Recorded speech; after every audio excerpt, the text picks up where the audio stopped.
அஸ்ஸலாமு அலைக்கும் வரஹ்மத்துல்லாஹி வரகாத்துஹு. இன்றைய வகுப்பில் நாம் வாழ்வும் வழிபாடும் என்ற தலைப்பை பார்த்திருக்கிறோம்.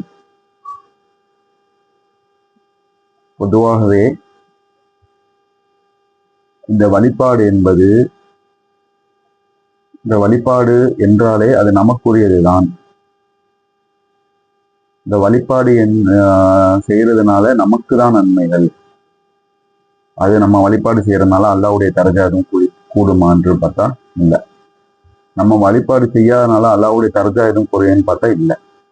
நாம் செய்யக்கூடிய ஒவ்வொரு விஷயமும் நன்மையும் ஒவ்வொரு வழிபாடும் அது நமக்கான சேமிப்பு தானே தவிர வேற எதுவும் இல்லை என்பதை நாம் உள்ளபூர்வமாக முதலில் நம்ம மனசுல ஏற்றிக்கணும். எதுக்கு நம்ம இதை செய்ய தயங்குறோம், எதுக்கு நம்ம செய்ய இதை சோம்பேறித்தனம் பண்றோம்னு பார்த்தா நமக்கான உள்ளது என்பதை இதை நம்ம விளங்கல. இப்போ நன்மை, இப்ப நான் தொழுகிறேன், இப்ப நான் இந்த பயான் பேசுறேன், இதனால் யாருக்கு நன்மைன்னு பார்த்தா எனக்கு தான் நன்மை. நான் இது பேசுறதுனால அல்லாஹ்வை பத்தி புகழ்றதுனால அல்லாஹ்வுடைய அந்தஸ்து ஏறுமா? இல்ல. அல்லாஹ் இந்த வழிபாடையும் சரி இந்த நன்மையும் சரி எல்லாம் செய்யுங்கிறது நமக்காக தான் அல்லாஹ் சொல்றான். நாம் செய்தால் நமக்கு தான் நன்மை என்பதை நம்ம உள்ளபூர்வமா ஏற்று. இதுக்கு ஒரு உதாரணம் சொல்லலாம். ஒரு நபர் ஒரு கம்பெனில வேலை பார்க்கிறாரு. அப்ப அவர் ரிட்டையர்ட் ஆகுற ஒரு சமயம் வருது. அப்ப ஒரு ரொம்ப காலம் அந்த கம்பெனில வேலை பார்க்கிறோம்னு வைங்களேன். அப்ப ரிட்டையர் ஆக போறான் அப்படின்னு சொல்லிட்டு ஓனர்கிட்ட போய் சொல்றாரு. அப்ப அந்த ஓனர் சொல்ற போறான், கடைசி ப்ராஜெக்ட ஒன்ன முடிச்சு தந்துட்டு போயிரு அப்படின்னு சொல்லி சொல்றாரு. ஒரு வீடு கட்ட சொல்லிட்டு போயிட்டாரு. அவர் இன்ஜினியர். இந்த மாதிரி பிளானை கொடுத்து கட்டு, நீ இதுதான் பிளான், இல்ல நீ ஒரு பிளானை போட்டு கட்டிக்கன்னு சொல்லிட்டு போயிட்டாருன்னு வைங்களேன். அப்ப இவரும் கட்டுற அவன் நேரா போன சமயத்துல இப்படி போட்டு நம்மளை டார்ச்சர் பண்றாருன்னு சொல்லி ஏதோ ஒரு ஏனோதானமோ அப்படி ஒரு மாதிரி வீட்டை கட்டி முடிச்சுட்டான்னு வைங்களேன். கடைசியா போய் சாவியை கொடுக்குறாரு அந்த ஓனர்கிட்ட. இந்த கடைசி ப்ராஜெக்ட் முடிஞ்சு சாவியை அப்படின்னு சொல்லி கொடுத்தோனே அந்த ஓனர் என்ன செய்யறாரு, திரும்ப அந்த சாவியை தூக்கி அவர் கையிலே கொடுக்குறாரு. இது நீ இவ்வளவு நாள் என் கம்பெனில வேலை பார்த்தில, அதுக்கு உண்டான கூலி என்று கொடுக்குறாரு. இப்படிதான் நம்மளுடைய நிலைமையும். நம்ம செய்யக்கூடிய நன்மைகள் எல்லாம், நம்ம செய்யக்கூடிய இபாதத்துகள் எல்லாம் நமக்கு தான் தவிர அந்த நன்மைகள் எல்லாம் நமக்கு தான் வரப்போகுது, நமக்கு தான் வருது. ஆழ்ந்து சிந்தித்து பாருங்க. இந்த அமல்கள்லாம் எதுக்கு செய்யறோம்? செஞ்சா எல்லாருக்கே அதுதான் மெயின் கான்செப்டே. அதுதான் அமல் செய்ய மனசு வர மாட்டேங்குது. ஏன் வர மாட்டேங்குது? என்ன நன்மைப்பா? இன்னைக்கு சமூகம் அப்படி மாறிட்டோம். என்னன்னே தெரியாம ஒரு விஷயத்த செய்யறோம்னா அது எதுக்குன்னே தெரியாம செய்யறோம்ல. இந்த விஷயம் செய்யறோம், அது தொழுகிறோம். எதுக்கு? தொழுகை என்னுடைய விஷயத்த சரிப்படுத்தும், இதனால் எனக்கு நன்மை வரும் என்பதை உணர்ந்து கொண்டால் நம்ம ஈஸியா செய்யலாம். இந்த தொழுகை பற்றி சொல்லும் போது நபி ஸல்லல்லாஹு அலைஹி வஸல்லம் அவர்கள் மரண தருவாயிலும் தொழுதவர்களாக இருந்தாங்க. பார்க்கிறோம்ல ஹதீஸ.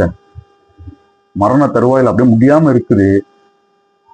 என்ன செய்யறாங்க? ஒரு பக்கம் ஒரு சஹாபா, இன்னொரு பக்கம் இன்னொரு சஹாபி. 2 சஹாபி தோல்லையும் கையை போட்டு அப்படியே தரன்னு போறாங்க. அந்த கீழே காலுடைய இது இருக்குல்ல, விரல், அந்த விரல் தரையில பட்டு அப்படியே இழுத்து கொண்டு போற அளவுக்கு தொழுகைக்கு போறாங்க. அப்போ தொழுகைக்கு நபி ஸல்லல்லாஹு அலைஹி வஸல்லம் எவ்வளவு முக்கியம் கொடுத்தாங்கன்னு பாருங்க. இப்போ எல்லாத்துக்குமே சலுகை இருக்கு. இப்போ நோன்பு எடுத்துக்கிறீங்க, அப்ப பிடிக்க முடியலையா, கொஞ்சம் கொஞ்ச நாள் கழிச்சு பிடிச்சிக்கலாம். ஹஜ்ஜி உங்களுக்கு பொருளாதாரம் இருந்தாலும், உங்களுக்கு உடல் கரெக்டா இருந்தாலும் தான் அது ஹஜ்ஜி கடமை. ஜக்காத்து நீங்களே ஜக்காத்து வாங்குற மாதிரி இருக்கீங்க, உங்களுக்கு ஏன் கடமை? அப்போ இது எல்லாம் சலுகை அளிக்கக்கூடிய கடமையாக இருக்கிறது. ஆனால் தொழுகை என்பது சலுகையே கிடையாது. எப்படியாச்சும் நீங்க தொழுகிறோம், நம்ம தொழுகிறோம். முடியலையா, நின்று தொழுவ முடியலையா, உட்கார்ந்து தொழுவுங்க. உட்கார்ந்து தொழுவ முடியலையா, படுத்து தொழுவுங்க. சரி, எப்படினாலும் நீங்கள் தொழுவியே ஆக வேண்டும் என்று இஸ்லாம் கட்டளையிட்டிருக்கிறது. எப்படியா நீ தொழுகிறணும். உட்காந்து நின்று தொழுவ முடியலன்னா உட்கார்ந்து தொழுவணும்னா படுத்தும் தொழுவ முடியலன்னா சைகையாச்சும் செய்யுங்க. ஆனால் நீங்கள் தொழுவியை முடிச்சிடணும் என்று அல்லாஹ் ரப்புல் ஆலமீன் நமக்கு கட்டளையிட்டிருக்கிறான். அப்போது இதெல்லாம் ஏன் நமக்கு இது நம்ம செய்ய இந்த தொழுகையை நம்ம நிறைவேற்ற ஏன் நம்மளுக்கு கஷ்டமாக இருக்குன்னு பார்த்தா, இந்த உலகத்திலேயே அதனுடைய நன்மை தெரிஞ்சுன்னு வைங்களேன், அதை வந்து நம்ம வந்து ஏற்றுக்கிறோம். இப்போ ஒரு விஷயம் நம்ம செய்கிறோம், இப்போ அந்த இடத்துக்கு போங்க, இந்த இடத்துக்கு நீங்கள் போனால் உங்களுக்கு அந்த இடத்துல ஒரு பரிசு கிடைக்குன்னு சொன்னால் நம்ம அதை விட வேறு விஷயத்தை விட அதுக்கு நம்ம முக்கியத்துவம் கொடுப்போம். ஆஹா, அங்கே போனால் அந்த பரிசு கிடைக்கும், இந்த உலகத்திலே நம்மளுக்கு கிடைக்கும் அப்படின்னு சொல்லி நம்மளோட மனசு அங்கே போகும்ல. ஆனால் தொழுகையை நம்ம நினைக்கும்போது அதை மாதிரி நினைக்கிறோம், தொழுகைன்னு தான் இங்கே நம்மளுக்கு வெற்றி இல்லைங்கிறோம். ஆனால் அல்லாஹ் ரப்புல் ஆலமீன் 23வது அத்தியாயம் 1வது வசனத்தில் சொல்கிறான். 23வது அத்தியாயம் 1வது வசனத்தில் அல்லாஹ் சொல்கிறான், இறை நம்பிக்கையாளர்கள் வெற்றி பெற்று விட்டனர். எப்படி சொல்கிறான்? இறை நம்பிக்கையாளர்கள் வெற்றி பெற்றுட்டாங்கிறான், முடிஞ்சுங்கிறான். அல்லாஹ் வந்து பாஸ்ட்டையோ ப்ரெசண்ட்டையோ அல்லாஹ் வந்து பாஸ்ட்டை பேசுகிறான், ப்ரெசண்ட்டையும் பேசலை, ஃப்யூச்சர்லேயும் பேசலை. என்ன சொல்கிறான்? வெற்றி பெற்று விட்டார்கள். இப்போ ஒரு தேர்தல் நடக்குது, தேர்தலில் ஒரு கட்சி வெற்றி பெற்றுச்சு, வெற்றி பெற்றுச்சும்பாங்கல்ல, வெற்றி பெற்றுச்சுங்கிறது வேற, வெற்றி பெறப்போகுதுங்கிறது வேற, வெற்றி பெற்று கொண்டு இருப்பதுங்கிற வேற. அல்லாஹ் இதில் எப்படி சொல்கிறான்? இறை நம்பிக்கையாளர்கள் வெற்றி பெற்று விட்டனர், பாஸ்ட்டு சொல்கிறான், முடிஞ்சு போச்சு, வெற்றி பெற்று விட்டனர். அதுக்கப்புறம் அல்லாஹ் சொல்கிறான், அவர்கள் தமது தொழுகையில் பணிவுடன் இருப்பார்கள். யாரை வந்து அல்லாஹ் சொல்கிறான்? யார் வெற்றி பெற்றாங்களாம்? இன்னொரு விஷயம், இந்த வெற்றிங்கிறது என்ன அர்த்தம்? இதில் வந்து இம்மையும் குறிக்கலை, மறுமையும் குறிக்கலை. அப்போது இந்த உலகத்திலும் வெற்றி பெற்று விட்டார்கள், நாளை மறுமையிலும் வெற்றி பெற்றவர்கள் யார் என்று சொன்னால் அவர்கள் தமது தொழுகையை பணிவுடன் இருப்பார்கள். அல்லாஹ் டிக்ளேர் பண்ணுறான், வெற்றி பெற்றுட்டாங்க. இன்றைக்கி உனக்கு ஒரு கேஸ் ஒன்று நடக்குது, லாயர் சொல்லுவார்ல, என்ன சொல்லுவார்? முடிஞ்சு பாய், நம்ம தான் பாய், வெற்றி பாய், நீங்கள் எழுதி வைத்தீங்க பாய், என்ன நம்ம என்ன செய்யணும் பாய். அது வெற்றியாகவும் தோல்வியாகவும் அது வேறு விஷயம். ஆனால் அல்லாஹ் சொல்கிறான், அல்லாஹ்வுடைய வார்த்தையை வந்து பொய்யாவாதில் வெற்றி பெற்று விட்டார்கள்னு அல்லாஹ் ரப்புல் ஆலமீன் இந்த தொழுகையாளிகளாக பார்த்து சொல்கிறான். அப்போ இன்றைக்கி நம்ம யோசிக்கிறோம், அப்போ வெற்றி இன்றைக்கி வந்து இந்த வெற்றி இல்லையே, எல்லாம் வெற்றி பெற்றுட்டாங்கங்கிறான். சரி, மறுமையே நம்மளுக்கு தெரியாது, நம்ம வெற்றியா தோல்வியான்னு சொல்லி இன்றைக்கி நம்ம பார்த்துட்டு இருக்க வாழ்க்கையில் நம்மளுடைய வெற்றி இல்லையே, ஏன்? ஆனால் அல்லாஹ் சொல்கிறான், தொழுகையாளிகள் வெற்றி பெற்று விட்டார்கள் என்று சொல்கிறான். இப்போ அதுக்கு என்ன காரணம்? இந்த தொழுகைக்கு சில பண்புகள் தேவை. இந்த தொழுவை கரெக்டாக தொழுவோன்னா அந்த தொழுகையை அல்லாஹ் ஏற்றுக்கொள்ளக்கூடிய தொழுகையாக இருக்க வேண்டும் என்று சொன்னால் சில பண்புகள் தேவை.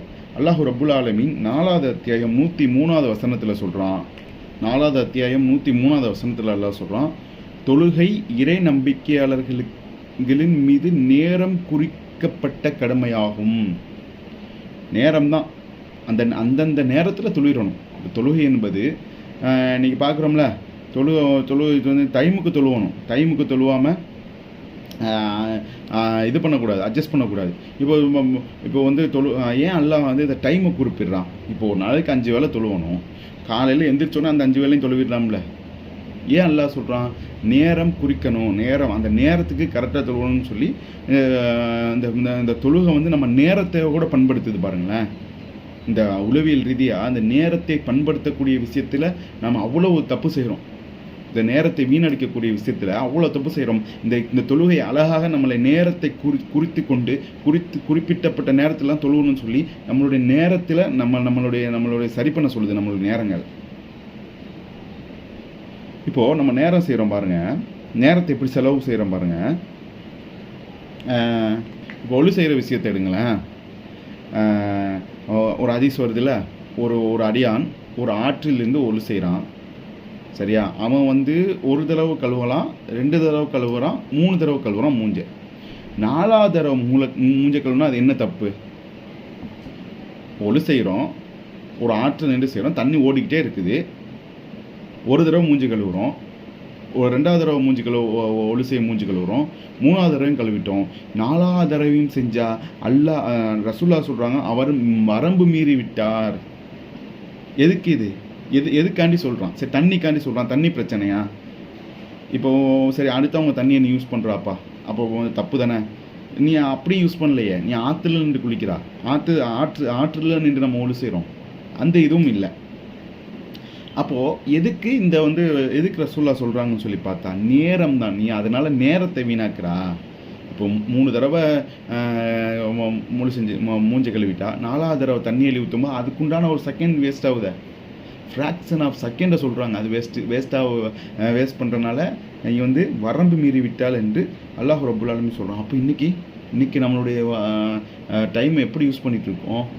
அசால்ட்டாக யூஸ் பண்ணுறோம், சாதாரணமாக யூஸ் பண்ணுறோம், பிரதானமாக நம்மளுடைய நேரத்தை வீண்விரயமாக தானே செஞ்சுக்கிட்டே இருக்கோம். இந்த இஸ்லாம் இந்த தொழுகை நம்மளை நேரம் பண்பாட்டை சொல்லித் தருது, நேரத்தினுடைய பண்பாடை சொல்லித் தருது. ஆனால் அந்த நேரத்தை நாம் இன்னைக்கு எப்படி செலவழித்து கொண்டிருக்கிறோம்? நேரம் சம்மந்தப்பட்ட விஷயத்த நம்ம சிந்திச்சு பார்த்தா இன்றைக்கி ஃபோன் எடுக்கிறோம், ஃபேஸ்புக்கு, இன்ஸ்டாகிராம், யூடியூப்பு போய்கிட்டே இருக்குது. மார்க்க விஷயத்தை போய் பார்த்தா 2 நிமிஷத்தில் தூக்கம் வந்துடும், அது வேறு விஷயம். இந்த மாதிரி ஃபேஸ்புக்கு, இன்ஸ்டாகிராம், சோசியல் மீடியாவை எடுத்து பார்த்தோனுங்களா அப்படியே போய்கிட்டே இருக்குது. நம்மளுடைய எண்ணங்கள், நம்மளுடைய அந்த விஷயங்கள் அப்படியே ஃபேஸ்புக், இன்ஸ்டாகிராம் அதை அப்படியே ஸ்க்ரோல் பண்ணிக்கிட்டே இருக்கும். அந்த காலம் என்ன செஞ்சோம்? அந்த காலம் நம்ம யூஸ் பண்ண தான் செஞ்சோம் எல்லாம். அந்த காலம் யூஸ் பண்ணலையே நம்ம. அந்த காலம் ஃபேஸ்புக் இருந்துச்சா, இன்ஸ்டாகிராம் இருந்துச்சா, எல்லாம் எதுவும் இருந்துச்சு, எதாவது யூஸ் பண்ணோமா? இருந்தாலும் அவங்க வாழலையா? இன்றைக்கி ஒரு ஃப்ளாஷ் நியூஸே வருதுன்னு வைங்க, நீங்கள் ஃபோனை யூஸ் பண்ணல, ஒரு ஃப்ளாஷ் நியூஸ் ஓடுது, உங்கள் காதுக்கு வந்து சேராது. அது சேரதானே செய்யும். என்னமோ நம்மளுடைய அந்த அதில் போய் இருந்தால் தான், நம்மளுடைய இன்ஸ்டாகிராமில் இருந்தால் தான், ஃபேஸ்புக்கில் இருந்தால் தான், அந்த அப்டேட் இருந்தால் தான் வாழ்க்கைக்கு சிறந்தது என்று சொல்லி நம்மளுடைய நேரங்களை வீணாக்கி கொண்டிருக்கிறோமே. சரி, இதில் திருப்தியாச்சு அடைகிறோமா? நம்ம பார்க்குறோம்ல, இன்றைக்கி யாராச்சும் இந்த ஃபேஸ்புக், இன்ஸ்டாகிராம், பாய் நான் பார்த்தேன் பாய், மைண்டு ஃப்ரீ ஆயிடுச்சு பாய் சொல்லக்கூடிய ஒரு நபர்களும் இல்லை. அப்படியே பார்க்க போய்கிட்டே இருக்கு, என்னத்தையோ பார்த்த மாதிரி இருக்குன்னு தூக்கி வச்சுட்டு தூங்கிடுறோம். இன்னும் சும்மா போவான் ஃபேஸ்புக்கில் போய் எதாவது பார்ப்போன்னு போவோம். உள்ளே போனால் அந்த அவன் போன விஷயமே வேறு. சரி, நியூஸை பார்ப்போன்னு போவான். உள்ளே அவனும் பண்ணி வச்சுக்கிற அட்டுலையும் இருக்க, அப்படியே ஆபாசமாக எதாவது கொண்டு வருது, அப்படியே காமெடி எதாவது கொண்டு வருது, அப்படி சொல்லிட்டு அதில் போய் நம்முடைய நேரங்களை வந்து அப்படியே நம்ம வந்து செலவழிச்சிடறோம், பார்த்துக்கிட்டே இருப்போம். இதனால் எவ்வளோ நம்மளுடைய உடல் ரீதியாகவும் எவ்வளோ உபாதைகள் ஏற்படுது. எடுத்தால் ஒரு 2 மணி நேரம் போகிறதே தெரியல. சரி, ஒரு நைட்டு ஒரு 10:30 மணிக்கு எடுக்கிறோன்னு வைங்களேன், சரி பார்த்துட்டு ஒரு 10 நிமிஷம் பார்த்து தூங்கணும் எடுக்கிறோம். நைட்டு 12:30 மணிக்கு வைக்கிறோம், 1 மணிக்கு வைக்கிறோம், 2 மணிக்கு வைக்கிறோம். அப்படி அதனுடைய இயக்கங்கள், அதனுடைய அந்த விஷயங்கள் அப்படியே டோப்பமைன் அப்படியே சுரந்துக்கிட்டு அப்படியே போய்கிட்டே இருக்குது. இதனால தான் இந்த டோப்பமைன் இதன் மூலியமாக அதிகமாக சுரக்கிறனால தான் நம்மளுடைய ஃபேமிலியில் இன்றைக்கி உளவியல் ரீதியாக சொல்கிறாங்களே, டோப்பமைனை அதிகமாக சுரக்க வச்சு நம்மளுடைய டோப்பமைன் நம்ம எங்கே போய் நம்ம டோப்பமைனை நம்ம செலவழிக்கணுமோ, நம்மளுடைய ஃபேமிலியில் செலவழிக்க வேண்டிய டோப்பமைனை, நம்மளுடைய பிள்ளைகள்கிட்ட செலவழிக்க வேண்டிய டோப்பமைனை அதெல்லாம் விட்டுட்டு இங்கே வந்து கிடக்கிறோம். அங்கிட்டப்பட்ட பிரச்சனையாக இருக்குது. அப்போது இந்த சமூக வலைத்தளங்களால் இந்த நேரம் வீணடிக்கப்படுவதனால் அவ்வளோ ஒரு விஷயங்கள் வந்து அவ்வளோ பெரிய ஒரு கஷ்டங்கள் வந்து நம்ம இடத்துல ஏற்படுது, மறுக்கவும் முடியாது. இன்னும் நம்ம உடல் ரீதியாக உடலுக்கு கேடு ஏற்படுது, ஞாபக மறதி வருது. அப்போது இவ்வளோ விஷயங்கள் இந்த நேரத்தில் நாம் செய்து கொண்டிருக்கிறோம் அசால்ட்டாக. இந்த நேரத்தை நீ ஃப்ராக்ஷன் ஆஃப் செகண்ட் நீ வேஸ்ட் பண்ணால் நபி சொல்கிறாங்க, நீங்கள் அநீதி இழைத்து விட்டீர்கள்ங்கிறா, வரம்பு மீறி விட்டீர்கள்ங்கிறான். அப்போது எவ்வளோ விஷயம், எவ்வளோ நேரத்தை நம்ம வீணடித்து கொண்டு இருக்கிறோம். அதை நம்ம சிந்திக்கணுமா, சிந்திக்கக்கூடாதா? அப்போது இந்த விஷயத்தை இந்த தொழுகை அழகான முறையில் நம்மளுக்கு நேரத்தை கற்றுவிட்டது என்பதை நாம் விளங்க வேணும். இன்னும் அல்லாஹ் ரப்புல் ஆலமீன் 29வது அத்தியாயம் 45வது வசனத்தில் சொல்கிறான், 29:45 எல்லாம் சொல்கிறான், நபியே உமக்கு அறிவிக்கப்பட்ட வேதத்தை எடுத்துரைப்பீராக, தொழுகையை நிலைநிறுத்துவீராக, தொழுகை மானக்கேடானவற்றையும் தீமைகளையும் தடுக்கின்றன என்று அல்லாஹ் சொல்கிறான். அப்போ நம்ம இன்னைக்கு தொழுகிறோம். அப்போ தொழுவுனா என்ன சொல்கிறான்ல, மானக்கேடானவற்றையும் தீமையிலேருந்து தடுக்குதுங்கிறான்ல. அப்படி இன்னைக்கு தொழுகையாளியாக இருக்கோம், நம்ம ஏதாவது ஒரு தப்பு செய்கிறோம், நம்ம ஏதாவது ஒரு வியாபாரத்தில் ஏதாவது ஒரு தப்பு செஞ்சுட்டோம், அந்த நைட் நம்மளை தூங்க விடாது, கொட்டஞ்சி எடுத்துரும். தப்பு செஞ்சிட்டோமே, இது தப்பு இல்லை, இதை நம்ம செய்யக்கூடாது, ஹராமாச்சே அப்படின்னு சொல்லி நம்ம மாறணும்னா தொழுகையை நம்ம கரெக்டாக தொழுவணும். அல்லாஹ் சொல்கிறோம், தொழுகை மானக்கேடானவற்றையும் தீமைகளையும் தடுக்கிறது. அப்போ தொழுகையின் முக்கியத்துவத்தை நாம விளங்கலைன்னா இன்னொரு மெயினான விஷயம், குர்ஆனை படிக்கலை. நேற்று சொன்ன மாதிரி இந்த ரமலானில் குர்ஆனை அடிச்சு நூறுக்கு 30 ஜுஸையும் ஓதிட்டேன் பாய், அல்ஹம்துலில்லாஹ். இந்த குர்ஆன் எதுக்கு இறங்கப்பட்டது? அந்த அரபில் ஓத மட்டுமா? அந்த காலமாக அரபிகள் அந்த காலத்தில் அல்லாஹ் ரப்புல் ஆலமீன் அந்த ஏரியாவுக்கு அரபியில் இறக்கிட்டான். அப்போது நமக்கு இன்னைக்கு என்ன மொழி தெரியுமோ அதில் தான் குர்ஆனை படிக்கணும். இப்போ ஓதுதல் என்று சொன்னால் அந்த அரபியை மட்டும் ஓதுதல் கிடையாது. நம்மளுடைய லாங்குவேஜ், நம்மளுடைய என்ன லாங்குவேஜ் அதை எப்படி புரிந்து கொள்வோமோ அதை நம்ம ஓதணும். அதுதான் ஓதுதல் என்பதுக்கு மிகச்சரியான அர்த்தம், நிறைவான அர்த்தம். அப்போ படிச்சிருந்தா, இப்போ குர்ஆனை படிச்சிருந்தா, அப்போ குர்ஆனில் அல்லாஹ் சொல்கிறான், இதை அப்படியே அரபியில் படித்து போயிருப்போம் என்னென்ன தெரியாமல். அப்போ அல்லாஹ் சொல்கிறான், தொழுகையை நிலைநிறுத்துவீராக, தொழுகை மாடக்கேடானவற்றையும் தீமையை தடுக்கிறதுங்கிறான் அல்லாஹ். ஏன் நம்ம விளங்கலை, படிக்கலை, தெரியலை?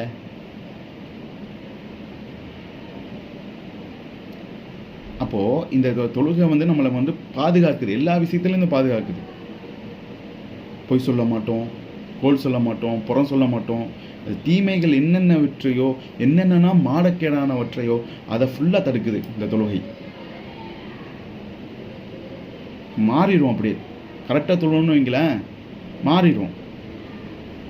இது மிக முக்கியமான விஷயத்தை பார்ப்போம். இப்போ இந்த தொழுகை ஏன் நம்மளை மாற்றலை? சரி, இவ்வளோ விஷயம் சொல்லுதில்ல.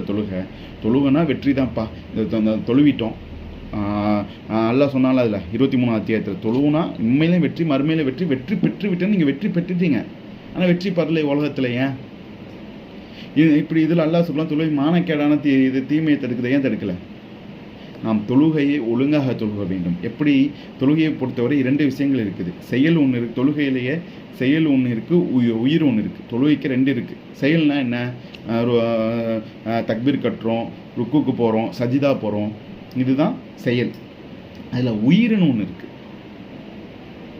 உயிரை கொடுக்குறோமா அந்த தொழுகைக்கு? இன்னைக்கு தொழுகை நம்ம வந்து உயிரோட்டமாக தொழுகிறோமா?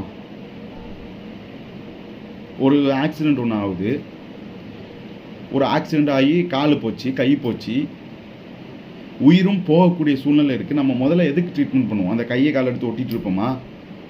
அதுக்கு உயிர் கொடுத்தால்தான், உயிர் இருந்தால்தான் அது அந்த அந்த உறுப்புக்கே மதிப்பு. உயிர் இல்லைன்னா, உயிர் இல்லாமல் உறுப்பை போய் ஒட்டினா, அதே போல்தான் தொழுகை என்பது. தொழுகை உயிரோட்டமாக தொழுக வேண்டும். அது இல்லாமல் ருக்கு செஞ்சு சஜிதா செஞ்சு ஒரு பிரயோஜனமும் இல்லை. தொழுவுனா அப்படி சந்தோஷம் வரும். அந்த உயிரோட தொழுவணும்னு வைங்களேன். தொழுகையில் அல்லாஹ்வை மீட் பண்ண போகிறோம், அல்லாஹ்ட்ட பேச போகிறவங்கள சந்தோஷம் வரும். இன்னைக்கு இல்லை. ஏன் இல்லை? உயிர் கொடுக்கல, கவனம் வரல. நம்ம சொல்கிறோம்ல, கவனமே வர மாட்டேங்குது பாய். இந்த தொழுகையில் நம்ம கவனமே வரலன்னு சொல்கிறோமே, ஏன் வரல? அல்லாஹ் நமக்கு டைம் தேடுறான். தொழுகையில் ஒரு டைமை தந்து இந்த நேரத்தில் வா என்னை வந்து சந்திங்கிறான் அல்லாஹ். எப்படி சந்திக்கணும்? மனப்பூர்வமாக, உயிரோட்டமாக வந்து சந்திக்கணும். உங்கள்கிட்ட ஒரு பிரதமர் இல்லை நம்ம முக ஸ்டாலின் டைம் தராரு, போறிய அவர்கிட்ட போய் பேசியும் பேசாமல் ஓடி வருவீங்களா? எப்படி போய் நிற்போம்? உட்காந்து 5 நிமிஷம் காற்று கிடந்து, 10 நிமிஷம் காற்று கிடந்து, 1 மணி நேரம் காத்துருந்து அவர்கிட்ட போய் நம்மளுடைய கவனத்தை ஃபுல்லாக அவர்கிட்ட செலுத்தி என்ன சொல்கிறார், ஏது சொல்கிறாருன்னு சொல்லி நம்மளுடைய கோரிக்கையை வச்சு வர்றமா இல்லையா? ஏன் தொழுவையில் இல்லை? நம்ம செய்கிறது இல்லை, நம்ம ஒழுங்காக தொழுறது இல்லை. தொழுவாமல் அல்லாஹ் மேலே போய் பழிய போடுறது. நான் அல்லாஹ் இவ்வளோ கேட்குறேனே, அல்லாஹ் அவனுக்கு வெற்றியை தர மாட்டேங்கிறானே அப்படின்னு சொல்லலாம். ஆனால் நம்ம ஒழுங்காகவே நான் கேட்கல, ஒழுங்காகவே நான் தொழுவலையே, என்னோட தொழுகை ஒழுங்காகவே இல்லையே. இப்போ தொழுதுட்ருக்கோம், சளி வருது, சளியோ ஒரு எச்சோ துப்பக்கூடிய நிலைமை வருது. நம்ம என்ன செய்யணும்? நேராக துப்பக்கூடாது, திரும்பித்தான் துப்பணும். ஏன் அப்படி? அல்லாஹ்ட்ட பேசிகிட்டு இருக்கோம், 1 to 1 ஃபேஸு. அல்லாஹ் அங்கே இருக்கான்,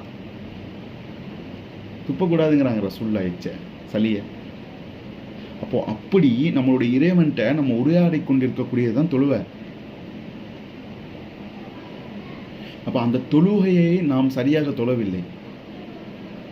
நபி ஸல்லல்லாஹு அலைஹி வஸல்லம் தொழுகை எப்படி இருந்துச்சு? ரசூலுல்லாஹ் எப்படி தொழுவினாங்க?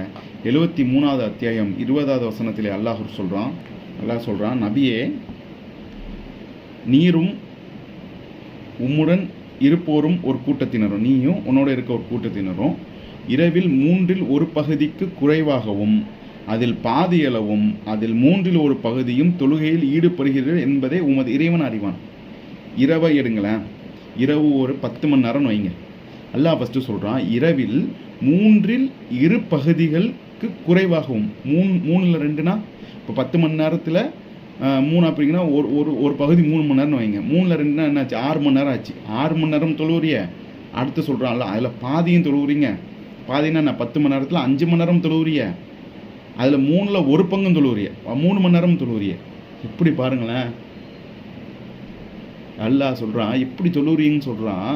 ஒன்று 6 மணி நேரம் தொழுவுறிய, இல்லை 5 மணி நேரம் தொழுவுறிய, இல்லை 3 மணி நேரம் தொழுவுறிய. இதை வந்து அல்லாஹ் அறிவங்கிறான். நம்மளுடைய தொழுகை இன்றைக்கி எவ்வளோ நேரம் நம்ம தொழுகிறோம்? நம்ம இன்றைக்கி தொழுவக்கூடிய தொழுகை எவ்வளோ நேரம்? ஒரு மணி நேரம் தொழுவோமா? மொத்தமாக பார்த்தா 5 வேளை சுன்னத்து நஃபீலு வித்திரு எல்லாம் சேர்த்து ஒரு 5 மணி நேரம் 1 மணி நேரம் தொழுவோமா? அதுவும் ஜாஸ்தி தான். அப்போது அந்த தொழுகையில் கூட நம்மளை கான்சன்ட்ரேஷன் பண்ண முடியலன்னா என்ன நம்ம என்ன எப்படி வாழ்ந்துட்டுருக்கோம்? ரசூலுல்லாஹி ஸல்லல்லாஹு அலைஹி வஸல்லம் கால் வீங்க தொழுவாங்க.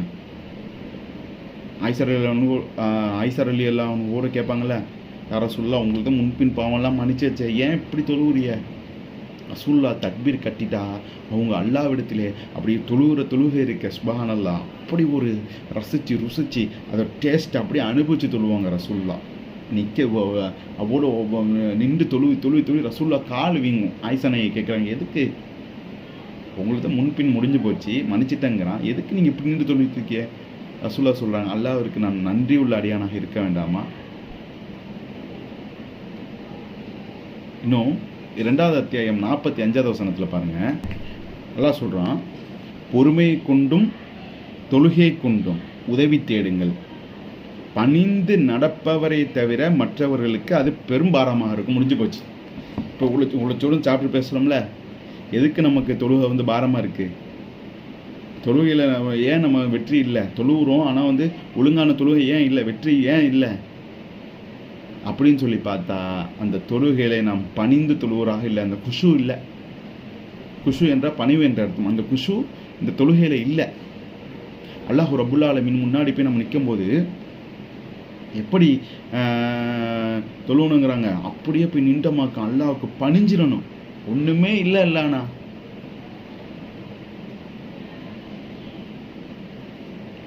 எப்படி சொல்லணுமா? அல்லாஹ்விடத்தில் முன்னாடி போய் நின்றுட்டு நான் ஒன்றுமே இல்லை, நான் உன் அடிமை, உன்னிடத்துல நான் வந்துட்டேன் அப்படின்னு சொல்லி பணிவாக போய் தொழுவோம் அல்லாட்ட. குஷுவை எப்படி விளக்குறது? குஷுன்னா பணிவு. இப்போ நான் சொல்கிறனால நீங்கள் அதை அனுபவிக்க முடியுமா? நீங்கள் முயற்சி செய்யணும். உங்களுடைய முயற்சி. நான் முயற்சி செய்யணும். எனக்கு தேவைன்னா நான் முயற்சி செய்யணும். உதாரணமாக இப்போ வந்து அமெரிக்காவில் ஒரு ஆள் இருக்கார். அமெரிக்காவில் தமிழ்நாட்டில் உள்ள ஸ்வீட் ஏதாச்சும் ஒன்று திங்கன்னு ஆசை. இங்கேருந்து நல்லா ரிசிப்ட்மெண்ட்டாக அவர்கிட்ட ஃபோன் பண்ணி, இந்த ஸ்வீட்டு இப்படி இருக்குது, இதுக்குள்ளே இதை போடுறோம், நெய் ஊற்றுறோம், முந்திரி போடுறோம், அரைச்சி ஊற்றுறோம் இங்கே சொன்னால் அவர் அதை உணர்ந்துருவாரா? அந்த டேஸ்ட்டை உணர்ந்துருவாரா? சரி, அது இல்லை. ஒரு வீடியோ காலை போட்டு வீடியோவில் செஞ்சு காமிக்கிறோம், இந்த மாதிரி இதுதான் இப்போ ஸ்வீட்டு, இதில் நெய்யை ஊற்றுறோம், அது ஊற்றுறோம், இது ஊற்றுறோன்னு அப்படி சொன்னாலும் அவர் அந்த டேஸ்ட்டை உணர்வாரா? அவர் அந்த ஸ்வீட்டை சாப்பிட்டா தான் அதோட டேஸ்ட் அவருக்கு தெரியும். அதே மாதிரி இந்த குஷு என்பது, இந்த பணிவு என்பது தொழுகையில் நாம் முயற்சி செய்து நம்மளுடைய முயற்சியில் நம்ம செஞ்சால் தான் அதை நம்ம உணர முடியும். அப்படி இல்லாமல் உணரவே முடியாது. இப்போ பயானை கேட்டுட்டோம், பயானில் அப்படியே கேட்டுட்டு வரும், தொழுகை அப்படி செய்து இப்படி செய்து, தொழுகையில் இப்படி செய்யணும் அப்படி செய்யணும், வந்துடுமா? வராது. அந்த கேட்கறோட முடிஞ்சிச்சு. அப்போ அதனுடைய முயற்சியை நாம் எடுக்க வேண்டும். முயற்சினா என்ன? அந்த விஷயத்தை நம்ம உள்ளத்தார ஏற்றுக்கிட்டு நம்ம செய்ய வேண்டும். நம்மளுடைய முயற்சி இருக்கணும். அதில் முயற்சி இருந்தால் தான் குஷுவோடு நம்ம தொழுவிட முடியும், பணியோடு தொழுவ முடியும். அல்லாஹ் முன்னாடி எப்படி போய் நம்ம நிற்கணும்? பணியோடு நிற்கணும். ஒன்றுமே இல்லைனா இப்போது இந்த கூட்டத்தில் எல்லாம் இருக்கீங்க, என்னுடைய அந்தரங்கம் ஒரு விஷயம் இருக்குது. இந்த அந்தரங்கம் விஷயம் தெரிஞ்ச ஒரு நபர் இங்கே இருக்கீங்கன்னு சொன்னால் உங்கள் மூஞ்சை பார்த்து நான் பேசுவேன்னா இப்படி பணிவாக இருப்பேன். தெரிஞ்ச ஆள் அவர், நம்மளுடைய விஷயம்லாம் அவருக்கு தெரியுமே, வந்து உட்காந்துட்ருக்காரு, நம்ம ஒரு மூஞ்சை பார்க்க வைக்கப்படுவோம். அப்போது நம்மள்ட்ட எவ்வளோ அசுத்தங்கள் இருக்குது. அந்த அசுத்தங்களோட அல்லாஹ் முன்னாடி போய் நிற்கிறோம். எப்படி அவங்க முன்னாடி நம்ம நிற்கணும்? அல்லாஹ் எல்லாம் தெரியும்ல. நம்ம A to Z தண்டவாளம் எல்லாம் தெரியும்ல. நம்ம வெளியே தோற்றத்தில் எப்படி இருந்தாலும் நம்முடைய உள்ளங்கள் எப்படி இருக்குன்னு அல்லாஹ் தான் அறிவான். அல்லாஹ் ரப்புல் ஆலமீன் 59:21 சொல்கிறான். எப்படி இருக்கணுமா நம்ம? அல்லாஹ் ரப்புல் ஆலமீன் தன்னை திரும்ப சொல்கிறான். ஏற்கனவே பார்த்தோம்ல மலையை பற்றி. நபியே, இந்த குர்ஆனை நாம் மலையின் மீது அருளி இருந்தால் அது அல்லாஹ்வின் அச்சத்தால் பணிந்து பிளந்து விடக்கூடியதை நீர் பார்ப்பீர். மனிதர்கள் சிந்திப்பதற்காகவே இந்த எடுத்துக்காட்டுகளை அவர்களுக்கு எடுத்துரைக்கிறோன்னு நல்லா சொல்கிறோம். அப்போ இதுலேருந்து நம்ம என்ன வழங்கணும்? இதில் குஷுன்னு சொல்லி அல்லாஹ் சொல்கிறான். அப்போது அந்த குஷுன் தான் பணிவு. அந்த பணிவின் காரணத்தினால்தான் இந்த தொழுகை நம்மளுக்கு உயிரோட்டமாக ஆகிறது. இந்த குஷுவை பற்றி இன்னொரு செய்தி அல்லாஹ் ரபுல் ஆலமீன் 20:108 சொல்கிறான், அந்நாளில் அழைப்பாளரை பின்தொடர்ந்து செல்வார்கள், அதில் எவ்வித கோணலும் இருக்காது, அளவில்லா அருளாளனுக்கு முன்னால் அனைத்து சப்தங்களும் அடங்கிவிடும், பணிந்துவிடும், காலடி சப்தத்தை தவிர எதையும் செவியுற மாட்டீர். அந்த குஷுவை பற்றி சொல்கிறது இந்த வசனம். அப்படியே அந்த அந்த நாளைக்கு மறுமையில் அந்த அழைப்பாளர் பின்னாடி போய்கிட்டே இருப்போமா, அதில் எந்த கோணலும் இருக்காது, எல்லாம் பணிவு தான், எல்லா சப்தமும் அடங்கிவிடும், குஷுவாயிரும், எல்லாம் பணிஞ்சிடும். நடந்து போகிறாங்களே அந்த சத்தத்தை தவிரன்னு சொல்லி அல்லாஹ் ரப்பல் ஆலமீன் இந்த ஹுஷு, இந்த பணிவை பற்றி சொல்கிறான். இந்த பணிவை தான் நம்ம என்ன செய்யணும், இந்த தொழுகையில் கொண்டு வரணும். இன்றைக்கி ஒழுங்காக தொழுவலை, பணிவோடு தொழுவலை, அல்லாஹ் அந்த திக்கரோட தொழுவலை, நினைவோட தொழுவலை, நாளை மறுமையில் அல்லாஹ் ரப்பல் ஆலமீன் தன்னுடைய காலை காமிச்சு சஜிதா செய்யுங்கன்னு சொல்லுவாங்களாம். குறிப்பிட்ட ஆள் தான் செய்ய முடியுமா? இந்த உலகிலே தொழுகையை கரெக்டாக தொழுவி அல்லாவை நினச்சி அந்த குஷுவோட அந்த பணிவோட தொழுனவங்க மட்டும்தான் அல்லாவுக்கு சஜிதா செய்ய முடியும். வேறு யாரும் அவங்க முதுகு நிற்காதான், நீட்டாக தான் சஜிதாவுடைய நிலைமைக்கு அவங்க போக மாட்டாங்கன்னு சொல்லி ரசூலுல்லாஹி ஸல்லல்லாஹு அலைஹி வஸல்லம் சொல்கிறாங்க. இன்னும் அந்த இது நம்ம இமேஜின் பண்ணி பாருங்கள். இப்போ தொழுவில் போய் உட்காடுறோம், நம்ம எப்படி மரணிக்க தான் போகிறோம். அந்த தொழுவை இப்போ ஒரு 10 நிமிஷத்தில் போய் முன்னாடி போய் உட்காந்து நம்மளுடைய மரணத்தை பற்றி நம்ம நினச்சி பார்க்கணும். நம்ம மரணிச்சிட்டோம், நம்ம வீட்டில் எப்படி இருப்பாங்க, எல்லாம் ஒரு பக்கம் ஒரு ஆள் அழுவிக்கிட்டு இருப்பாங்க, ஒரு பக்கம் அடக்க ஸ்தலத்துக்கு உண்டான வேலை பார்ப்பாங்க, ஒரு பக்கம் அறிவிப்பு வேலை நடக்கும். என்னப்பா மையத்தும்பாங்க பேர், இன்றைக்கி என் பேர் அப்துல்லானா நாளைக்கு மையத்து. அப்போது அவ்வளோ ஒரு விஷயத்தை அதை அப்படின்னு நினச்சி பாருங்களேன். தொழுவைக்கு முன்னாடி போய் உட்காந்து எல்லாம் நினச்சி பாருங்கள். மௌத்தாவது தானே போகிறோம், எல்லாத்துக்கும் மௌத்து தானே, எனக்கும் மௌத்து, உங்களுக்கு மௌத்தும், அனைவருக்கும் மௌத்து இருக்க. அப்போ அந்த மௌத்தை நினச்சி அந்த போய் சிந்திச்சு அப்படியே பாருங்கள். அப்படியே அந்த விஷயங்களெல்லாம் நம்ம கொண்டு வந்து பார்க்கணும். அப்போ சைத்தானை பற்றி பார்த்தோம். என்ன வருது? சைத்தானை யாரை வழிக்கெடுப்பங்கிறான்? ஸிராத்தில் முஸ்தகீம். சைத்தான் அப்படி அல்லாட்ட சபதம் விடுறான். அல்லாஹ் என்ன சொல்கிறான்? என்னுடைய அடியார்களை தவிர நீ யாரையும் வழிக்கெடுக்கவும் முடியாது. ஸிராத்தில் முஸ்தகீம், நேர்வழியாளர்களுக்கு தான் சைத்தானுடைய ஃபோக்கஸே அவங்கள்ட்ட தான் இருக்கும். ஏன்னா மற்றவங்களாம் இப்போ தேட்டரு போகிறான், ஒருத்தவன் அவனெல்லாம் சைத்தான் கெடுக்க மாட்டான். அவன் போயிட்டு தான் இருக்கான் நம்ம ரூட்டில். அல்லாவின் பாதையில் போகிறவங்கள தான் அல்லாஹ் சைத்தான் மெயினாக ஃபோக்கஸ் பண்ணுவான். இவங்கள தான் இழுக்கணும். இவனை இழுத்து போட்டாச்சு. தேட்டருக்கு போகிறவன், இன்னும் பிற மீத தவறுகள் செய்கிறவங்களாம் தனி டிபார்ட்மெண்ட். அவனை சைத்தான் வழிகெடுத்துட்டான். வழிக்கெடுக்காமல் தலுமுலாக இருக்காங்க, அவங்கள்ட்ட தான் போய் அல்லாஹ் சைத்தான் போய் தன்னுடைய ஆளுமையை காட்டுவான். இந்த ஸிராத்துல் முஸ்தகீம், இந்த நேர்வழி பெறக்கூடியவங்க இருக்காங்க, அவங்கள்ட்ட போய் எல்லாம் சைத்தான் வேலையை காட்டுவான். அப்போ இந்த சைத்தானை பொறுத்தவரை இந்த கணவன் மனைவிக்கு ஒரு சைத்தான் இருப்பான். எல்லா சைத்தானுக்குமே ஒரு சைத்தானுக்கும் பேர் இல்லை. ஆனால் இந்த தொழுகையில் வரான்ல சைத்தான், அவனுக்கு பேர் இருக்குது. அவன் பேர் ஹின்ஸ். அப்போது இதிலேருந்து நம்ம என்ன விளங்கணும்? இந்த வகுப்பில் இருந்து தொழுகை கரெக்டாக நம்ம தொழுவணும், தொழுகை பணிவோடு தொழுவணும். இன்னொரு முக்கியமான விஷயம், இந்த தொழுகையில் நம்ம ஓதுறோம்ல, அல்லாஹ் அக்பர் தக்பீர் கட்டுறோம். அல்லாஹ் அக்பர்னா என்ன? அல்லாஹ் மிகப்பெரியவன். இதே நாம் உணர வேண்டும். அல்ஹம்து சூரா ஃபாத்தியா வாழ்நாளில் எத்தனை தடவை ஓடிப்போம்? லட்ச தடவை ஓதிப்போமா? 40 வயசு ஆள் அவர் அல்ஹம்து சூராவை லட்சம் தடவை ஓதிப்பாரா இல்லையா? அதோடைய அர்த்தம் அல்லாஹ் அக்பர்னு கட்டுறோம், அல்லாஹ் மிகப்பெரியவன். அடுத்தது தொழுகைக்கு முன்னாடி உள்ளது ஓதுறோம். அடுத்தது அல்ஃபாத்தியா அல்ஹம்து சூரா ஒன்றுத்துக்குமே அர்த்தம் தெரியலையே. ஏன் நம்ம கற்றுக்கல? டைம் இல்லை. ஆஃபீஸ் போக டைம் இல்லாமல் இருந்துச்சா? காலேஜுக்கு போக டைம் இல்லாமல் இருந்துச்சா? ஸ்கூலுக்கு போக டைம் இல்லாமல் இருந்துச்சா? அப்போ நிலையான மறுமைக்கு நாம் தயாரித்து கொண்டிருக்கிறோம், அதுக்கு டைம் இல்லைங்கிறோம். இந்த அற்ப துனியா, அழிய போகிற துனியா, நாளைக்கு என்ன ஆகும்னு தெரியாது, அதற்கு நம்ம டைமை போட்டு செலவழிச்சிட்ருக்கோம். டைம் செலவழிக்கணும் தான், சம்பாதிக்கணும் தான். இருந்தாலும் கூட அதை காட்டிலும் நம் மறுமைக்காக அதிகமாக செய்யணுமா இல்லையா? இன்னைக்கு இந்த மறுமைக்காக நம்ம செய்யக்கூடிய நேரம் என்ன? இந்த அரபு மொழியை நம்ம கற்றுக்கிறதுனால நம்ம எவ்வளோ டிராபேக்கில் இருக்கோம். இந்த குர்ஆனை படிக்க முடியலை, கற்றுக்க வேண்டும். இல்லைப்பா இந்த சமூகத்தை ஏன் முடியாது? இந்த சமூகத்தில் முடியும்னு சொல்கிறதுக்கு நம்ம யார்? ஒரு ஒரு ஏரியாவில் இருக்கோம், நம்ம முஸ்லீம் சமுதாயமாக இருக்கோம், கூட்டுங்க, எல்லாம் கூடுங்க, ஸ்கூலில் போய் சொல்லுங்கள், அரபி லாங்குவேஜ் வைங்கன்னு சொல்லுங்கள். முஸ்லீம் ஸ்கூலே இல்லையா? நம்மளோட ஸ்கோப்லாம் என்ன? ஏமாவும் டாப்பராக வரணும், 12th டாப் வர வேண்டும் தான், இருந்தாலும் கூட அதுலேயும் ஆர்வம் செலுத்தணுமா இல்லையா? நம்முடைய சமூகம் எங்கே போச்சு? இன்னைக்கு தன்னுடைய மகனை ஒரு ஸ்கூலில் சேர்க்கணும்னு சொன்னால் அப்படியே அடுத்து லிஸ்ட்டை எடுத்து பார்க்குறோமா இல்லையா? என்னென்ன லாங்குவேஜ், இப்போ ஃப்ரெஞ்சு இருக்குப்பா, இப்போ இங்கிலீஷ் தான் பிரதானம், மாவன் எங்கே போனாலும் பொழைச்சிக்கிடுவான். இந்த அரபி அப்படியே ஓரம் கட்டிட்டோம். அந்த லாங்குவேஜ்னா அரபி வரவே இல்லை. ஏன் வரலை? கொண்டு வராத காரணம் என்ன? இந்த உலகத்தில் அந்த அந்த இந்த உலகத்தை நோக்கியே நம்ம போயிட்டு இருக்கோம். அவங்க எப்படி போகிறாங்களோ அப்படியே போகிறோம். நம்ம தனியாக பிரிவோமே, அரபியை படிப்போமே, இன்னும் இல்லையே.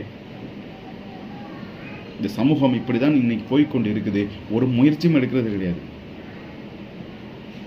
ரசூலுல்லாஹி ஸல்லல்லாஹு அலைஹி வஸல்லம் ஒரு தடவை இந்த உலகத்தை பற்றி போய் சொல்லும் சொன்னாங்கல்ல, ரசூல்லா வந்து பாயில் படுத்து கிடக்குறாங்க, எலும்பி பார்த்தா ஒரே வடு, வாயில் தழும்பா இருக்குது.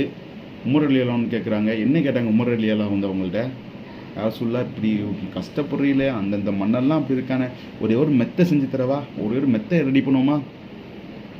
ரசூலுல்லாஹ் என்ன சொன்னாங்க? செஞ்சுதாப்பா, படுத்துக்கிறேன்ப்பா. உமரே என்ன நினச்சிட்டு இருக்கீங்க? இது என்ன நம்ம இருக்க போட உலமா? இது அற்ப துன்யா. இந்த அற்ப துன்யாவுக்கு நான் இன்னைக்கு நம்ம என்னென்னலாம் இன்னைக்கு ரெடி பண்ணுறோம். ரசூலுல்லாஹ் ஒரு பெட்டை ரெடி பண்ணலை. ஒரு விஷயத்தை பார்த்து செய்கிறோமே. நம்ம இந்த உலகத்தில் தான் நம்ம வாழ போகிறோம். இந்த உலகம் தான் நம்மளுக்கு நிரந்தரம். அப்படி தானே வாழ்ந்துக்கிட்டு இருக்கோம். இன்றைக்கி நம்மளுடைய சூழ்நிலை எப்படி இருக்குது? இந்த உலகத்திலே நாம் நிலை பெற்று வாழ்வது போல தானே நம்ம வாழ்கிறோம். இன்றைக்கி தாவா செய்வான்னு கூப்பிட்றோம், வரமாட்டேங்கிறோம். ஏன்? துன்யா. காலைல 9 மணி போய் கடை திறக்கிறோமா, நைட்டு இந்த வரமுறையை கொண்டு வந்தது யார்? அவங்க திறக்கிறான் பாய். இப்போ நான் 6 மணி கடையை மூடணும்னு எங்களை தாவா செய்ய போகிறேன்னு 3 மணி நேரம் என் வியாபாரம் ஃபுல்லாக அங்கே போயிடும் பாய். அப்போ 6 மணி நேரம் சம்பாதிச்சு அது எல்லாம் தரலையா? என்னை சேர்த்து தான் சொல்கிறேன். இன்னைக்கு இந்த சமூகம் எப்படி போகுதோ அப்படியே நம்ம இஸ்லாத்தை மறந்து விட்டு அப்படியே போகிறோம். முந்தைய காலம் அப்படி இல்லையே. இசாக்கு அப்புறம் தூங்கிடுவாங்களே. இன்னைக்கு இசாக்கு அப்புறம் தான் கடையே திறக்கிறோம். சில ஊரில் ஜெயன்னு கிடக்குது, 8 மணி திறந்து நைட்டு 3 மணி வரைக்கும் கடை. அப்போ இந்த சமூகத்திற்கு நாம் ஒரு முடிவெடுக்க வேண்டும் சொன்னால் இந்த அரபி லாங்குவேஜை கொண்டு வரணும். நம்மளுடைய டாவாக்களங்க அதிகமாக இருக்கணும். இந்த உலகத்தினுடைய தேவையை குறைக்கணும். இந்த தொழுகையை நாம் இதோட ஹுஷுவோட தொழுவோம்னா என்ன ஓதுன்னு தெரிஞ்சுக்கணும், பணியோடு போய் நிற்கணும். இப்போ இதுக்கெல்லாம் காரணம் இந்த சமூகத்தை நம்ம காரணம் சொல்லவே கூடாது. சமூகத்தை நாம் உருவாக்காத காரணம் என்பதை நாம் ஒற்றுக்கொள்ள வேண்டும். இனி வரக்கூடிய காலங்களில் அந்த விஷயத்திற்காக நாம் முயற்சி செய்ய வேண்டும். இந்த இஸ்லாத்திற்காக, இஸ்லாமை பரப்புவதற்காக என்னென்ன செய்யணுமோ அதெல்லாம் நாம் செய்ய வேண்டும். குர்ஆனை தெளிவாக ஓத வேண்டும், தமிழாக்கத்தோடு வேக வேண்டும், அரபியை கற்றுக்கொள்ள வேண்டும், ஸ்கூலில் தன்னுடைய பிள்ளைகளை அரபி லாங்குவேஜுக்கு ப்ரிஃபரன்ஸ் கொடுக்க வேண்டும். அப்படிப்பட்ட நன்மக்களாக அந்த வல்ல நாயகன் நம்மளை ஆக்கி அருள் புரிவானாக. அஸ்ஸலாமு அலைக்கும் வரஹ்மத்துல்லாஹி வபரகாத்துஹு.